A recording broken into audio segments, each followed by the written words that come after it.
I had been away from my lake cabin for several weeks. The moment I returned, I saw strangers relaxing on my property. I recognized the cabin immediately, but none of the people standing around it. Then I noticed Karen, my neighbor, acting like she belonged there. Karen looked toward the driveway and suddenly stopped talking. For the first time that afternoon, she looked completely surprised. I didn't shout or make a scene. I simply walked toward my cabin and asked the question everyone was avoiding. I asked, "Can someone explain why you're using my cabin?" Nobody answered immediately. Karen finally said she had taken care of everything. But that answer only made me more confused. The guests suddenly realized this wasn't the friendly welcome they expected. Their faces told me they had no idea what was happening. I asked Karen one simple question. "Did you tell them this cabin was yours?" Her silence answered more than her words could. Karen admitted she had arranged for the group to stay there while I was away. The guests looked at each other, realizing they had been given the wrong information. I could have lost my temper, but that wouldn't solve anything. Instead, I decided to handle the situation calmly and protect my property. I looked around the property carefully. Thankfully, nothing appeared damaged, but the situation was still completely unacceptable.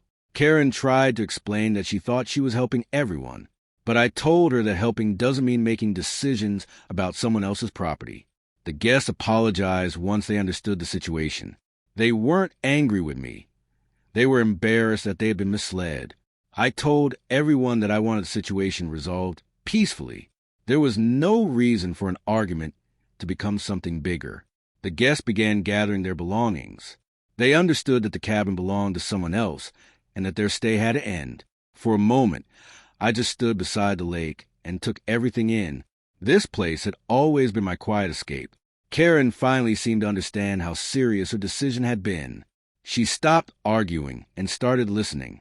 I made one thing very clear. Nobody would make arrangements involving my cabin again. Karen nodded quietly. The guests thanked me for handling everything calmly. Then they left, leaving the cabin quiet again.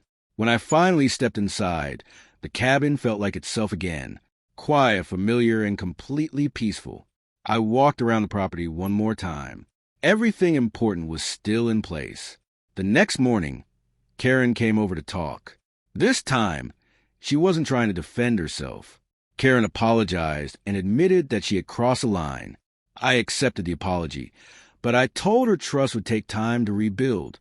By that afternoon, I was finally able to relax. The cabin was quiet, the lake was calm, and my unexpected guests were gone. Standing on the dock reminded me why I had bought the cabin in the first place. It wasn't just a building, it was my place to breathe. After everything settled down, our relationship became more respectful. Sometimes a difficult conversation is exactly what neighbors need. That evening, I watched the sunset from my deck. The strange experience had finally become a lesson I wouldn't forget. For the first time since returning, everything felt normal again. My cabin was once again my private retreat. I learned that protecting your property doesn't require anger. Sometimes, staying calm and standing your ground is more powerful than anything else. And that's how my neighbor learned that my cabin wasn't hers to rent out. Like, subscribe and tell me, where are you watching from?